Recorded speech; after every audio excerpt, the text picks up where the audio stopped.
Welcome to Exposed Minds, How Neurosomatics Changed My Life, the space where the seen and the unseen collide. I'm your host, Anthony, and here we won't just talk about mindset, we'll go deeper into the body, into the breath, into the subconscious patterns that shape your reality. This space invites you to your conscious evolution, one breath and one breakthrough at a time. We'll explore breathwork, meditation, self-awareness, so that you understand where your true power begins. Not in the politics, not in the big corporations, not in the employers, but in your nervous system, your soul, and your spirit. My personal awakening through Neurosomatics has taken me through chronic pain, emotional roller coaster rides, and an unraveling, as well as broken relationships. But it led me to a deeper inner space, peace, embodiment, confidence, and a love that I never thought possible for myself, my body, and my life. That's healing. That's awakening. That's an exposed mind. So if you've ever felt like there's something more to your life, something more to your body, and something more to your spirit, you're right. If you have a question, drop it in fan mail in the show description. Let's uncover the truth and let's expose the mind.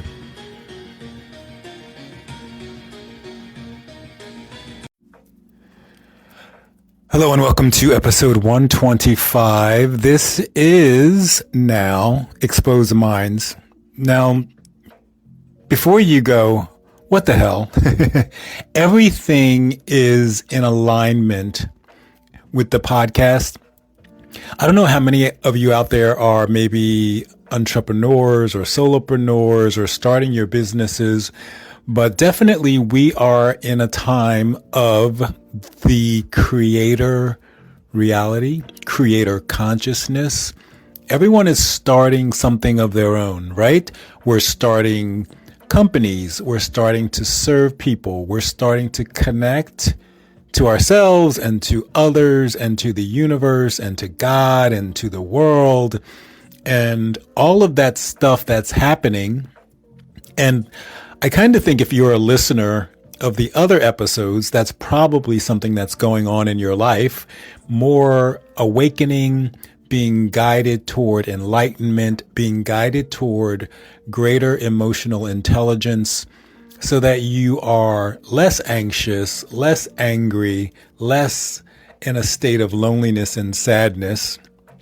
So I say all that to say, I think we kind of change, we grow, we evolve, we learn. And as we go through all of these processes and learning and changing, and the pendulum is swinging back and forth like it's crazy, like it's something out of a movie, we realize that sometimes we want to take a different approach, or we want to say things differently because now we see things differently.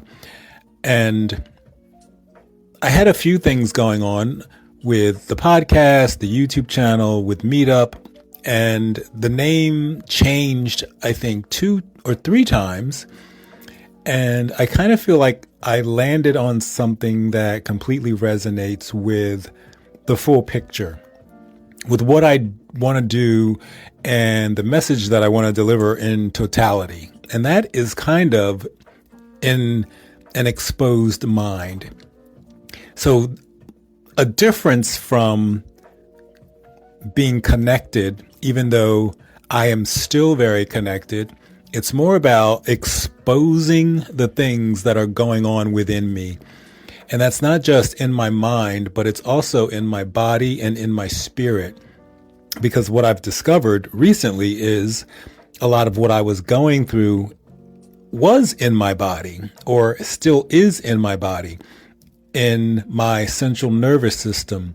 So you can meditate, you can pray, you can exercise, you can sleep, you can change your diet, you can go on a solo hike, or you can live in darkness for 30 days, whatever it is. You can take drugs down in South America, whatever it is. If you don't get certain things right in your body and in your central nervous system, none of that stuff is going to work. So I'll give you the example of going to get a massage. You can get a massage and you can feel great. And then a day later, an hour later, or a week later, maybe you go back to feeling the same way. Or maybe you have a therapy session and you feel good. And then a week later, you go back to the same patterns.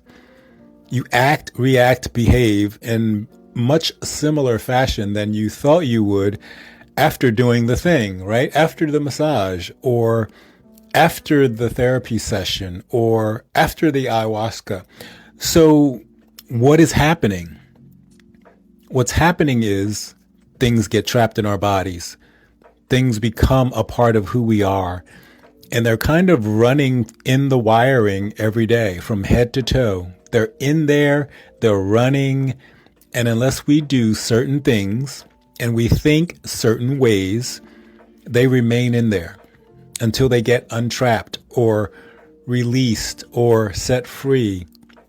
And for me, one of the first steps was just being aware of it.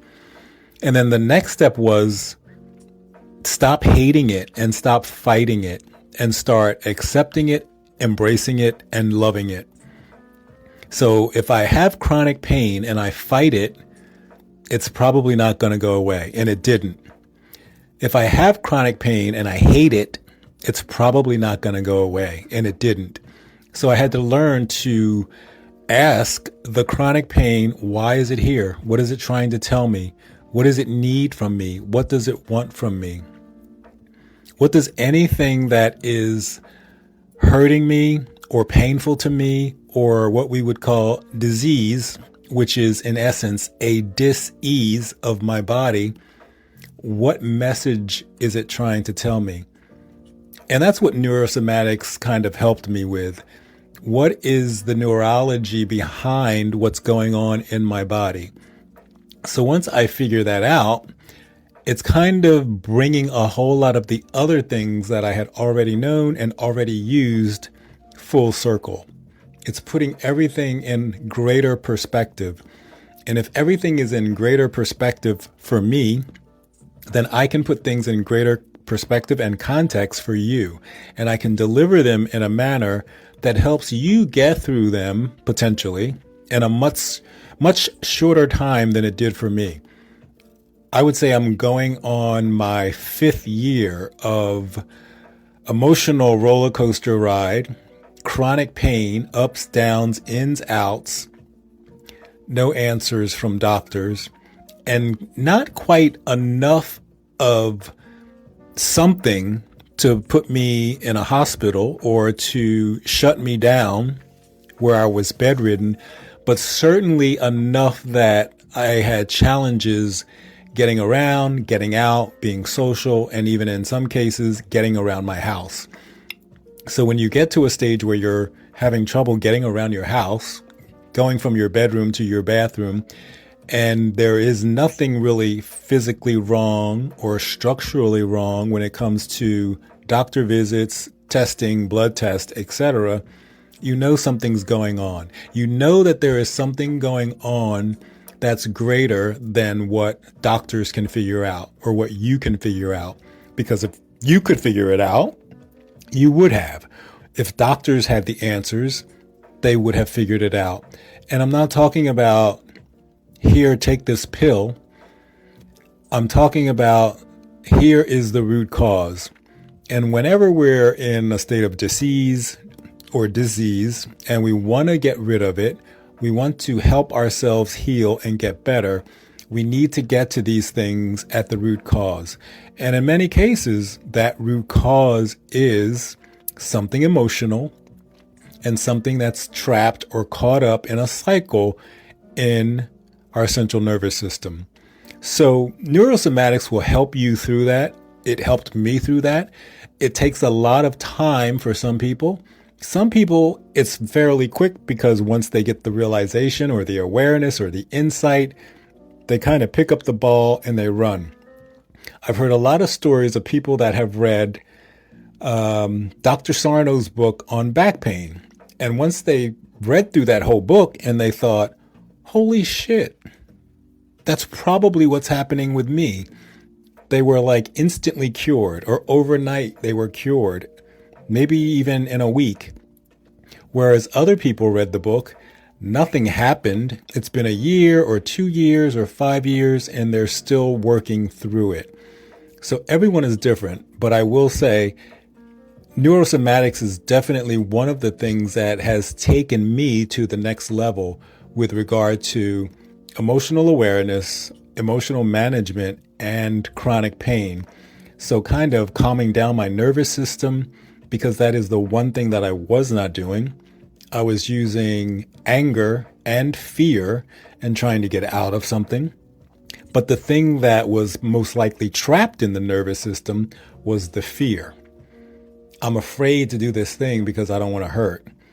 And that kind of just builds over time. First, it's something like, I don't want to run 4 miles today because I might hurt.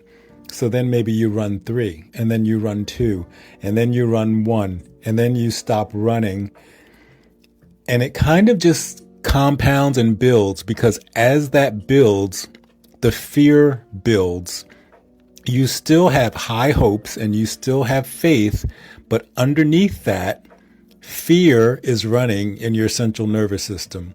So then you may have fear of walking to the store. You may have fear of going up and down the stairs.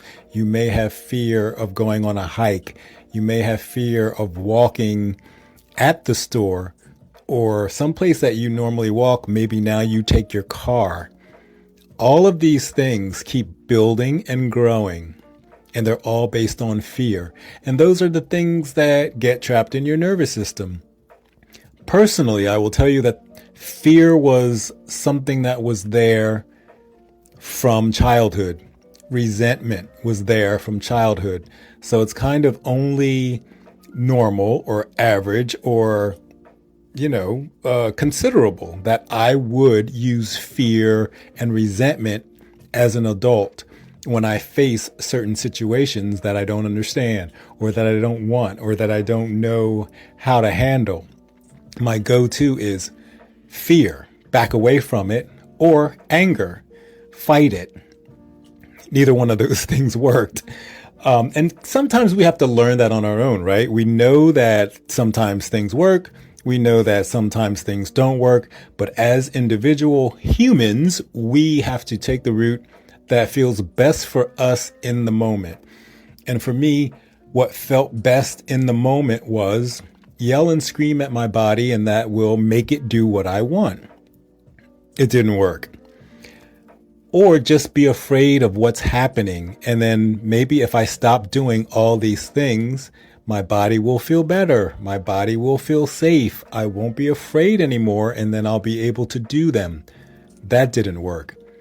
So it was when I got in the habit of appreciating the pain, accepting the pain, embracing the pain, asking the pain why it was there, that it started to talk to me. It started to let me know what's going on.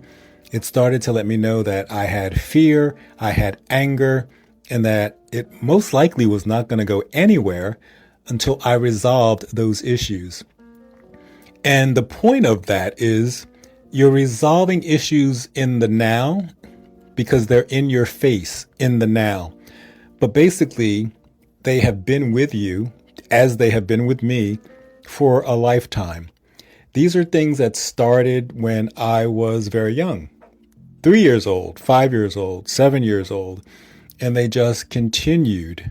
And even if my life changed and my situation and my circumstances changed, the things that were still in my body were still in my body, still in my nervous system, still running as programs. So there could be fear, there could be anger. And if you have fear and anger and it tenses up your body or it sends cortisol, your body gets to a point where it's kind of like it knows what's going to happen when certain things happen outside of you. So if it senses fear outside of you, it knows what it's going to do inside of you. And if that's something like tensing up, holding in your stomach, holding together your glutes, closing your legs, pinching your toes together, making a fist, raising your shoulders. All of that programming gets trapped in your body and it stays there because you consistently do that every time you feel fear, every time you feel anger. Your central nervous system kicks in and it does the same thing. It says, oh, there's fear. Let me clench my feet. Let me clench my gut. Let me clench my butt. Let me raise my shoulders. Over time, as you feel those things, your central nervous system sends those messages. So when you get to a point where your body is exhausted because it's been doing that for so long, or your body is just at the point where it's like, I've been sending you these messages and you're not listening to me. And those messages could be, for example, back pain. And then you go to the doctor or you go to a chiropractor or you take ibuprofen or some other type of pill and it goes away and then it comes back. That's the sign. You tried to get rid of me, you didn't get the message, and now I'm back. Literally, back. Your back still hurts. Or maybe your shoulder, or maybe your hip, or maybe your knee. In most cases, or I should say, in a lot of cases, it's something related to the joint. It could be something related to your gut. So you have stomach issues, or you have digestive issues, or related to the head, and you have headaches. All of these things are signs that we are under some type of stress. So if you work 12 hours in a day and you get a headache, it's because your body is saying to you, we don't like working 12 hours a day. We should not work 12 hours a day. And here's the sign that I'm sending you. And as we go through our lives ignoring the signs get stronger and stronger and stronger. And I'm sure you have heard this story, or perhaps you've heard this story a number of times, just as I did, but it never really occurred to me that that was what was going on with me. I thought, well, that's happening to people, but that's not what's happening to me. It felt like my thing was my thing to deal with and my issue, and it was unique and different and special, and it was nothing like anyone else. And the reality is, it was like everyone else. Everything that I went through is pretty much the same thing that everyone else goes through, because everyone that goes through it is trying to get to the same place, and that is enlightenment, awakening, emotional management, emotional intelligence, less stress, less anxiety, peace, harmony, whatever it is, you're trying to get to that place. Your body is trying to tell you that. And if you ignore it, it will keep making the signal stronger. You might be in a terrible job and your body is telling you to leave. You might be in a terrible relationship and your body is telling you to leave. In some cases, we get into situations where we feel like we can't leave and we stay. And the pain gets worse and worse and worse. And sometimes that can lead to chronic pain, chronic disease, cancers, you name it. The body keeps throwing stuff at you until you wake up. So waking up is the ultimate goal for all of us. So if we all looked at our lives and as soon as something felt off, we immediately started to think about it and ask ourselves, what's going on? What do I need? How can I take care of myself? How can I love myself? What's the best thing for me? Then we would realize that pain and disease automatically goes away. But we don't do that, right? We keep on pushing forward. We stay in the horrible relationship. We play the sport until we're so exhausted and filled with pain that we don't know what to do. We stay in the job because we don't feel like looking for another job, or we don't think we're worthy of another job, or we don't think we can make more money. Whatever it is, You name it. It could be something that we're choosing to do, or it could be something that someone else is basically forcing us to do. Like there are forced or arranged marriages. There are kids that go to college because their parents demand it. There are people that live in certain areas or take certain jobs or take certain educational routes or drive certain cars or eat certain foods or do certain exercises. And it is not all based on what these individuals want. It's based on what they think the world wants or the people around them want or what they need to be loved or accepted or liked. So we live in a world, it's 2025 for this episode, where everyone is looking outside of themselves to see how they can fit into the world. And the calling of 2025, which actually started in 2012, is look within. How can I heal from within? How can I heal my body through meditation, through awareness, through breath work, through exercise, through diet, whatever it is, what can I do as an individual? Not what is someone else going to do for me? What is my partner going to do? What is my therapist going to do? What is my boss or my manager going to do? What is my priest or my clergyman or my reverend going to do? We have to get rid of all that and look within and say, I can do this on my own. What is the first simple step I can take?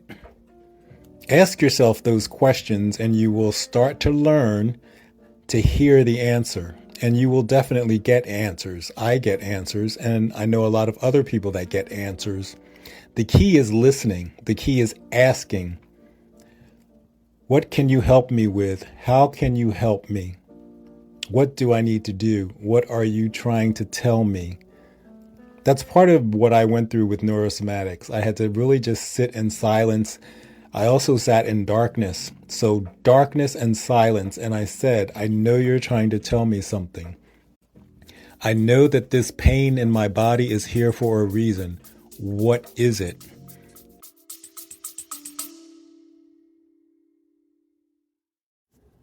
A quick 20-second interruption. If you have questions about this episode or any other episode, drop your question into fan mail in the show's description, and you'll receive my Global Awakening Guide. You'll also have your question answered on an upcoming episode. Thanks for listening. Now back to what you were listening to. And I got a few answers, but the biggest answer was focus on yourself. You are not able to do all of the things you used to do with all of the people you used to do them with because you always focused on them. So now you can't do them. Some days you can barely walk. So you need to sit here and learn how to focus on yourself, how to take care of yourself, how to be concerned with yourself, how to love yourself, how to like yourself, how to spend time with yourself, how to laugh at yourself, how to embrace yourself, how to touch your body, how to love your body, how to even like your body. So once I figured that out, I was like, oh, geez, I look back on my life and I really never quite did that. It was always like, okay, this is good. Thanks for letting me run. Thanks for allowing me to run. Thanks for letting me lose that 20 pounds. Or at one point, I lost 100 pounds. And it was great. I felt great. I felt gratitude. I felt appreciation. But at the same time, it was always like, well, what's the next thing? Now what do I do? Okay, I lost 20 pounds. How do I lose 5 more? Okay, I lost 20 pounds. How do I bench press 150 or 160? Or, okay, I'm great now with a 34 waist. How do I get to a 32 waist?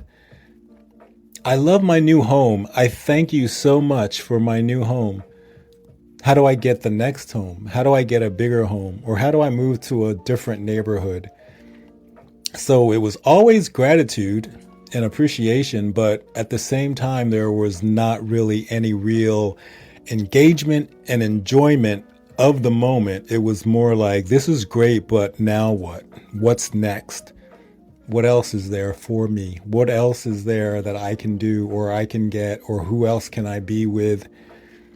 So it made me slow down and think and look at myself and take myself out to dinner and be grateful and not look for what's coming next.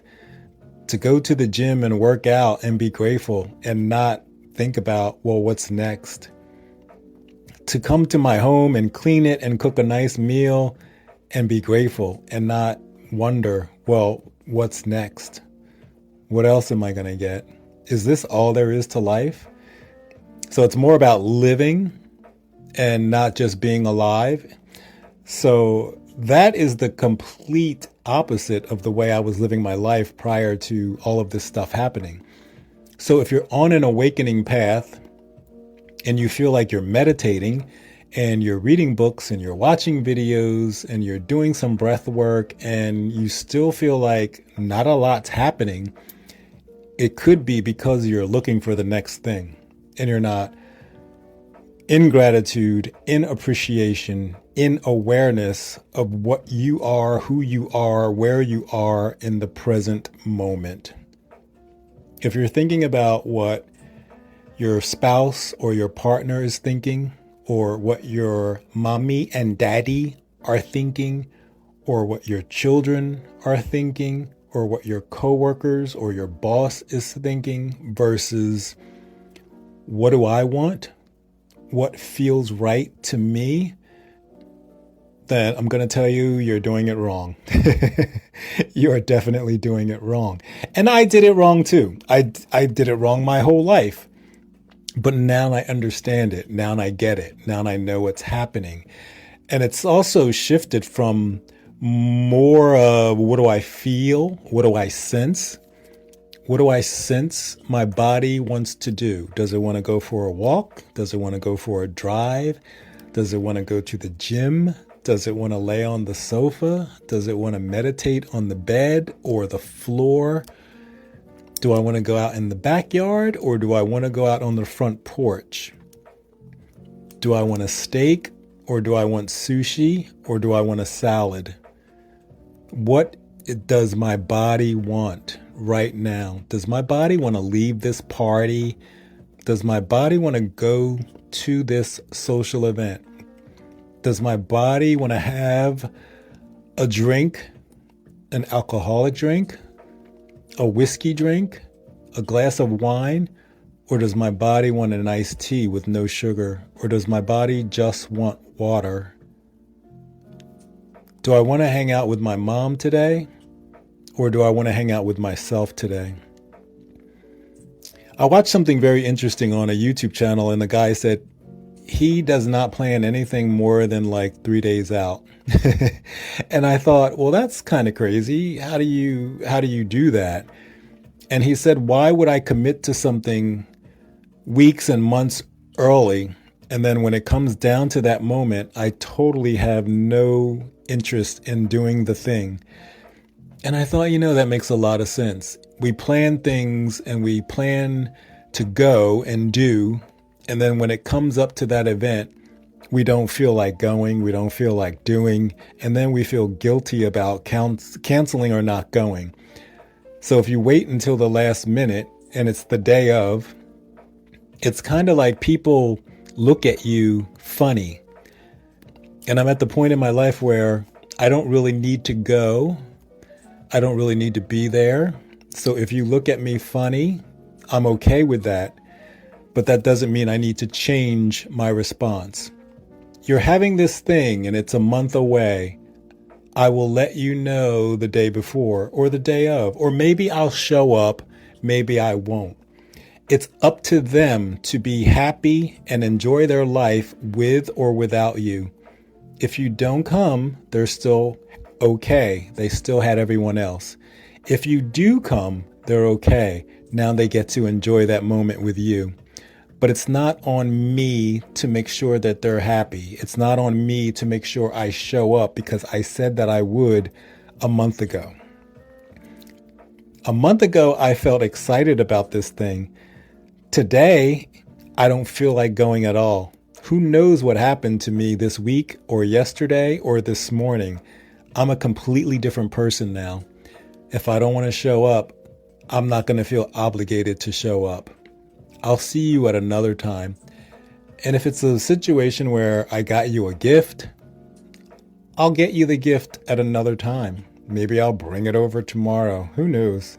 You can come pick it up. But it's more about balance and flow. And what am I feeling? What am I sensing? What do I need? What does my spirit need? What does my body need? And how can I satisfy that versus what is the outside world demanding of me or asking of me or looking for me to deliver? Everything gets delivered to me. I did say I was going to go to a party 3 weeks ago, and the day of, I was very excited. So of course I went, and I had a great time. I saw a lot of people. I connected with people that I hadn't seen in months or maybe a year. So I planned on going. I was happy that I was going, and I went. If I did not want to go, I would have just said, hey, I said I was going to show up today, but I'm just not feeling it. I'll catch up with you next week, next month, whatever it is. And in this particular situation, that person would have been totally fine. But I know we have a lot of friends and we have a lot of relationships, and especially family members that just don't get that. They think that you need to be where you say you're going to be, or you need to be at this family event or function or thing. And I don't know, I hate to tell everyone, that's not how life works. I've lived a life of putting everyone and everything before myself, and that caused me a lot of pain and anxiety. So it's not going to happen anymore. And I'm okay with that. I'm at peace with that. I'm happy with that. I'm satisfied with that. And I don't need to, nor will I, worry that you may not be. So that's part of the pull, that's part of the call towards awakening, enlightenment. I know it's such a trendy and it's a buzzword type of thing right now, right? But this actually started right around 2012. People started being called to look at themselves and look within. And I don't think much went on. And then 2020, we had COVID, and that forced more people to look within, right? You were separated. We were disconnected and separated. And it kind of said, you don't have a choice but to look within, because now you're sitting at home alone and you have nothing to do. And some of us did exactly that. We thought about who we were, where we were, what we were doing, where we were going, and what we wanted. And others of us, and I'm included, didn't really do much. We scrolled on our phones, we played video games, we watched movies, we ordered nasty processed food, we ate French fries and pizza, we drank at home, we smoked at home. We didn't really think about anything that had anything to do with anything, except when is this shit going to end? So that was another push in 2020. And now we're in 2025, and there's a greater pull. There's chronic pain. There's chronic illness. If you look at the stats on disease and pain and illness, specifically cancer, you see that cancer rates are skyrocketing. Cancer rates are increasing in younger people, teenagers, and children. And all of that is for a reason. We're being called, we're being pulled, we're being asked to look at ourselves and to go within and to understand our power, understand what we can do as individuals without looking outside of us and thinking, what's mom going to do? What's dad going to do? What does mom want? What does grandmom want? What does my teacher want? What does my boss want? What does my brother want? What does my daughter want? What does my son need? All of that is great stuff. And all of that is part of connection, compassion, and relationship. But if you're putting all of that before yourself, you're going to have a really, really bumpy ride. And take that from someone who's experienced a very bumpy ride and is just starting to get on to level ground. I hope you enjoyed this episode, and future episodes will follow a similar type of dialogue. Thanks for listening. I'll talk to you soon.